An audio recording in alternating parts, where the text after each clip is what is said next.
Pakistan cricket జట్టు high drama మధ్యన చివరికి ఎట్టకేలకు ఐసీసీ వార్నింగ్తో సచ్చినట్టు పరిగెత్తుకొచ్చింది. నిన్న దుబాయ్తో మ్యాచ్ అప్పుడు కావాలని బాయ్కాట్ చేసింది. ఏదైతే రెఫరీని ఖచ్చితంగా తొలగించాల్సిందే అని, రెఫరీ అట్లాంటి తప్పు చేయలేదు, తొలగించాల్సిన అవసరం లేదని తేల్చి చెప్పింది ఐసీసీ.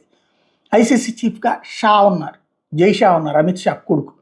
కాబట్టి మరింత మొండిగా నిలబడింది. At the same time Pakistan ఆట ఆడకుండా చూపిద్దాం అనుకుంది. చివరి నిమిషంలో పాకిస్తాన్కి ఒకటే వార్నింగ్ వెళ్ళింది ఐసీసీ నుంచి, తర్వాత సిరీస్లకి మిమ్మల్ని తీసేయాల్సి వస్తుంది నెంబర్ 1. రెండవది, ఈ మ్యాచ్ ఈ ఆసియా కప్లో మీరు దీని నుంచి దూరం అయితే కనుక ఇన్ని వందల కోట్ల రూపాయలు మీరు పెనాల్టీ కట్టాల్సి వస్తుంది, కట్టేదాకా మిమ్మల్ని బహిష్కరిస్తాం. ఈ దెబ్బతో ఉచ్చబడింది పాకిస్తాన్ వాళ్ళకి. పరుగులు పెట్టుకుంటూ ఒక గంటలో వచ్చి ఆడారు. కాబట్టి ఆ లెక్స్లో మాత్రం అబ్బేబే అతను క్షమాపణ చెప్పాడు రెఫరీ, అతని మీద చర్య తీసుకుంటామంది, అందుకని మేము ఆడాం లాంటి దిక్కుమాలినటువంటి కవరింగ్లు ఇచ్చుకుంటూ కళ్ళ ఎదురుగుండా అంతా కనబడుతున్నా సరే నిస్సిగ్గుగా అబద్ధాలు చెప్పడం అలవాటు అయిపోయింది. కాబట్టి అది చెప్పుకోవచ్చు.